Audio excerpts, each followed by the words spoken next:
En primer lugar, la verdad es que me siento pues muy feliz escuchándoles y lo que trasladan ustedes, todos ustedes, hacia todos los cuerpos y fuerzas de seguridad del Estado, Guardia Civil, Policía Nacional, Ertzaintza, Mossos, las policías locales, porque creo que no solamente en el día a día, que es verdad que sufrimos a veces indiferencia, y lo digo así con todo la expresión, por parte a veces muchas, no solamente de los responsables a veces políticos y policiales a nivel de lo que es más arriba, sino a veces de las fiscalías y de los propios jueces de nuestra labor policial, porque es muy complicada, muy dura y a veces no se tienen en cuenta las decisiones que se adoptan en cada momento, muchas veces a riesgo de nuestra vida y a riesgo de de poner nuestra vida en juego para salvar la vida de los demás, y que a veces pues luego se miden y se miran de unas maneras que creo que no son lo suficientemente razonables. Por eso se lo agradezco. En la parte de lo que han sufrido y hemos sufrido todos los componentes de los cuerpos y fuerzas del Estado en Euskadi, pues bueno, ustedes, algunos de ustedes lo han vivido en primera y muy cercana, ¿no? La verdad es que todavía yo sigo denunciando esa falta todavía de reconocimiento del sufrimiento que hemos padecido todos en el País Vasco y sobre todo el tema de terrorismo de ETA. La policía vasca ha tenido más de 36 asesinados, pero muchos de mis compañeros pues han tenido que cambiar de domicilios, irse a otras provincias, a ir fuera del País Vasco. Nos han quemado cientos y cientos de vehículos, nos han perseguido a hijos, a familias. Eso, la Ertzaintza, pero es que la Policía Nacional y la Guardia Civil lo mismo, o peor. O sea, yo no discuto ninguna de esas cuestiones. Y nunca habrá suficiente reconocimiento hacia todos los policías que hemos estado allí y que han padecido el terrorismo de ETA. Nunca. Dicho esto y agradeciéndoles nuevamente ese reconocimiento, pues bueno, voy a ir a la exposición de las preguntas que me han realizado por parte de Ciudadanos. Bueno, nosotros no hablamos de reducción, lo que hablábamos un poquito dentro del modelo policial de una policía del siglo XXI, cuando en Ceuta y Melilla, que es razonable que por cada 10.000 habitantes haya 15 policías, pues es razonable por la situación que están allí, ¿no? Cuando en Madrid, pero por muchas circunstancias de la centralización de muchos servicios policiales, haya 7,6 policías por cada 1.000 habitantes, pues bueno, viene condicionado por esa centralización. Pero es que, claro, en el País Vasco, yo, sin hablar del reconocimiento que tienen los policías, cuando muchas veces hablamos de las retribuciones, de los diferentes cuerpos policiales, etcétera, etcétera, hoy en día la Policía Nacional y la Guardia Civil está mejor retribuida que la Ertzaintza, pero a nosotros nos parece estupendo, y no queremos que a ningún compañero se le reduzca ese salario. Ojalá a nosotros nos mejoren, pero nunca eso, porque bastante hemos llegado a sufrir como para tener todavía y mantener esos reconocimientos, ¿no?, que tenemos. Pero lo que sí quiero decir con ello es que en este momento vivimos una situación un poquito diferente. El terrorismo de ETA es inexistente absolutamente y no hay verdaderamente una situación con lo que llamamos el tema de Kale Borroka, que está prácticamente al cero también, ¿no? Hemos sufrido hace poquito en la sede nuestra unas pintadas, es lo máximo, o sea, ojalá habría sido el terrorismo eso, ¿no?, unas pintadas, pero desgraciadamente no fue eso. Lo que quiero decir con ello es que el nivel de policías por habitado, o sea, por cada 1.000 habitantes del País Vasco pasa también del 7%, y en Navarra. Lo que, más que nada, si estamos hablando de un modelo policial, miramos Galicia o miramos provincias y comunidades autónomas, y algunas están en el 3 y en el 4. ¿Tienen derecho esos ciudadanos a tener una mayor seguridad pública como la tenemos? Muchas veces decimos en Euskadi, yo por mí que haya 50.000 policías. Si verdaderamente estamos en Estado de Derecho, yo no tengo que tener miedo a ninguna policía, al contrario, me va a garantizar mi seguridad.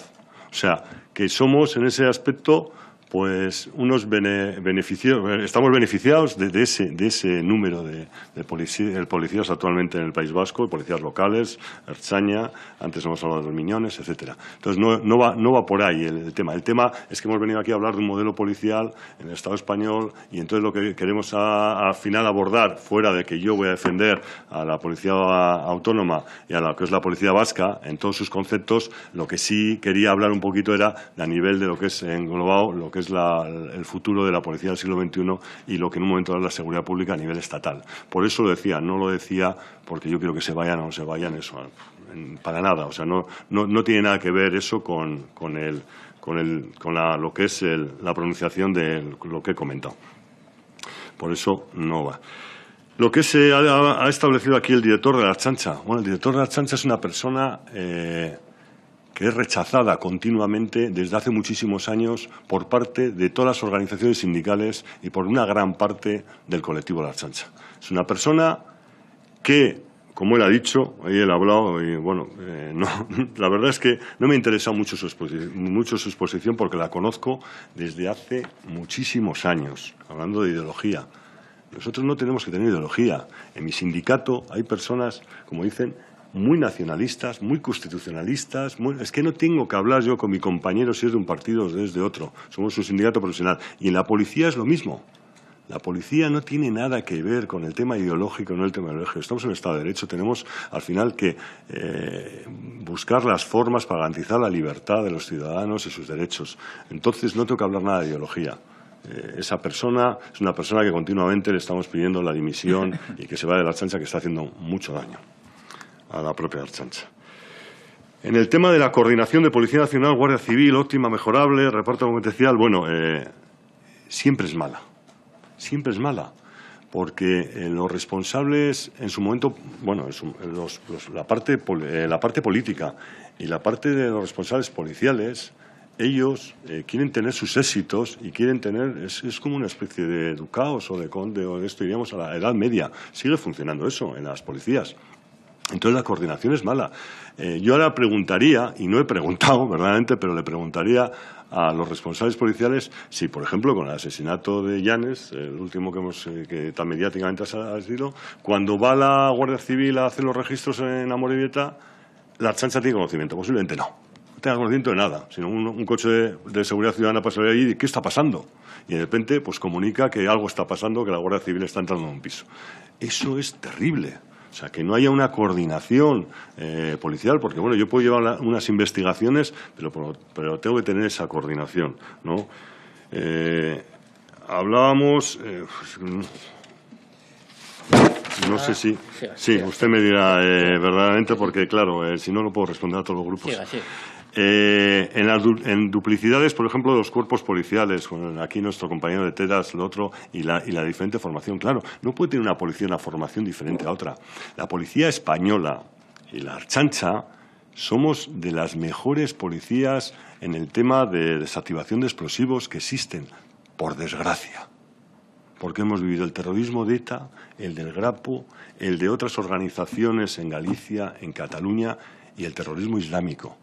O sea, lo que ha sufrido España, pocos países lo han sufrido y nuestros compañeros verdaderamente son grandes expertos, pero se han formado muchas veces a sí mismos. Porque muchas veces cuando hablamos de formación, joder, qué buenos son.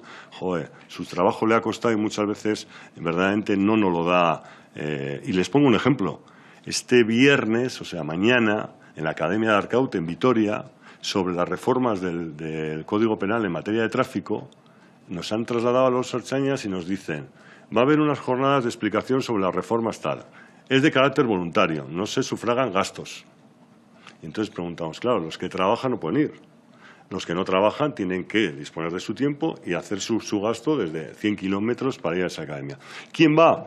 Aquellos que tienen un vehículo oficial y aquellos que estén en su hora de trabajo y se les permita ir, que normalmente son los mandos. O sea, al final, la formación a nivel del policía, a nivel de las categorías medias y la escala básica, es cero, por ejemplo, en ese ámbito, ¿no? Luego ya les comentarán en un briefing, etcétera, que muchas veces esa información, como saben ustedes, pues va decayendo o va transformándose en una información que no es la real. Entonces, es un déficit terrible el que sufrimos los policías. Y una de las cosas en esas entrevistas que he hecho, la Ertzaintza, por lo menos la Ertzaintza, y creo que es la única policía en Europa que no tiene una formación obligatoria en tiro. Es un escándalo. Lo digo que es un escándalo porque la seguridad privada tiene unas obligaciones de hacer una formación. Nosotros no. Cuando cambiamos el arma o cada 6 años y tal, lo hacen de forma voluntaria. No, señor, que yo quiero hacerla de forma obligatoria porque tengo que actuar con proporcionalidad. Y esa proporcionalidad me lleva a tener una formación necesaria. Y si no, me tendrá que adecuar un puesto de trabajo porque no estoy en condiciones de poder usar ese arma de fuego. Porque muchas veces hablamos de las pelotas de goma o de otras cuestiones, etcétera, etcétera, pero todos los policías llevamos una pistola. Y tenemos que estar formados adecuadamente para actuar con la proporcionalidad necesaria. Bueno,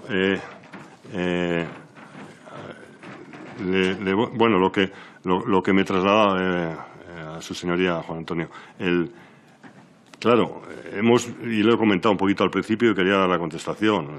Es que hemos vivido exiliados, sufrido, o sea, lo que hemos vivido en el País Vasco, todos los policías, pues ha sido verdaderamente terrible y que verdaderamente, y hoy en día me quejo profundamente porque se están hablando a veces de cuántos casos de torturas o normas, leyes, no sé qué, verdaderamente, y yo verdaderamente digo muchas veces, oiga, usted me está diciendo que yo he torturado por llevar un bocadillo frío a un detenido, o sea, me está hablando del protocolo de Estambul y me está diciendo que me está incluyendo cuestiones que la palabra tortura, que es terrible, me la está incluyendo como una cuestión tal, cuando verdaderamente no hemos tenido ni una sentencia judicial que haya dicho eso, pues la verdad es que es insultante hacia los propios trabajadores de la seguridad, ¿no?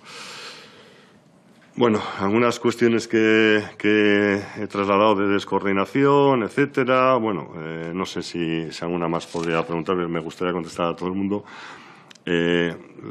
Desconfianza en los inicios, el tema de las confianzas. No, la desconfianza no lo hablaba en este momento. La desconfianza hablaba en los inicios de la Ertzaintza, ¿no? Tenía una lógica. En 1982 y en los años posteriores, pues había una desconfianza por el poder político y el poder policial de otras policías pues al final con el desarrollo de la propia Ertzaintza. Y eso en su momento, tanto las personas que integraron en aquel momento y desarrollaron la Ertzaintza, como yo, que desde 1987 que integré en la Ertzaintza, pues sí tuvo momentos pues al final duros y al final pues esa falta de información, de coordinación, pues era complicada, hasta que fue mejorando. Verdaderamente era un poquito una exposición de lo que realizaba en ese momento, ¿no? La distorsión con las demás policías. Bueno, no, el Cuerpo de Miñones está verdaderamente integrado en lo que es la Policía Vasca y la Ertzaintza. Entonces, él tiene unas competencias en materia de transporte, en materia de medio ambiente, entonces ya las tiene en su propia provincia y las tiene delimitadas. Entonces, bueno, otras, al final es un tema del propio estatuto y que la propia Diputación tiene ese cometido, lo realizan y, bueno, no hay ningún problema porque se integra desde la propia Ertzaintza. Son ertzainas y la propia dirección de policiales de la propia Ertzaintza, ¿no?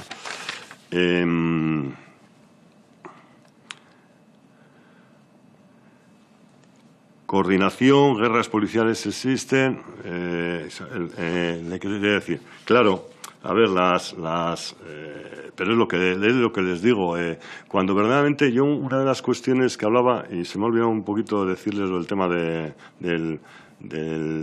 de los ciudadanos, esa colaboración, esa participación, que se me había olvidado, pero verdaderamente si se integraría no solamente la coordinación y la información, las bases únicas, sino verdaderamente si dentro de lo que es una policía europea, que es a lo que vamos, pero dentro de las policías estatales, si esa participación, esa coordinación sería en la integración de grupos con los cuales participaran en la investigación. Yo a veces digo, estamos haciendo un control hacia Castro de la Ertzaintza como si sería una frontera. Y vienen desde Castro, roban y se vuelven a ir. Tengo que llamar a la Guardia Civil. Yo ya no puedo. Tengo que pedir a la autoridad judicial que pueda desarrollar una investigación en Santander, que a veces me la da, a veces no me la da. Le tengo que pasar los datos a otra policía. Pero si no es necesario, si habría una coordinación y había hasta grupos conjuntos que participaran en esas investigaciones, todo funcionaría mucho mejor, ¿no? Entonces, no sé por qué no lo permiten. Bueno, yo no quiero trasladarles la queja hacia ustedes, pero no se permiten y no sé por qué no se permiten porque es al final el ciudadano es al que le tenemos que servir en ello, ¿no? Y cuando hablaba del tema de la participación ciudadana, de lo que queríamos poner el ejemplo es que me parecía muy triste que un comisario hace semanas en el País Vasco me trasladara pues un ejemplo. Me decía, fíjate, a 1 kilómetro de aquí nos han robado 2 caseríos, nos están robando en pisos, etcétera, etcétera, ¿no? Y yo voy a una reunión de coordinación provincial de todos los comisarios y me dicen planes estratégicos. El plan estratégico es que sus policías de esa unidad hagan XXX. Y decía, no, yo me he reunido con los vecinos, están alarmados, están con miedo, no quieren salir a la calle, los alcaldes me piden X cuestiones y yo quiero dársela. Pues si tengo que poner patrullas por la noche en tales zonas, tengo que hacer tal. Entonces dicen, no, usted hace los planes estratégicos marcados por la dirección política del Departamento de Seguridad. Y ese comisario dice, no hay derecho a esto, porque yo al final no puedo darle... Entonces, cuando hablo de participación, claro, si la ciudadanía tiene unas necesidades, esas necesidades primero las tiene que saber la policía.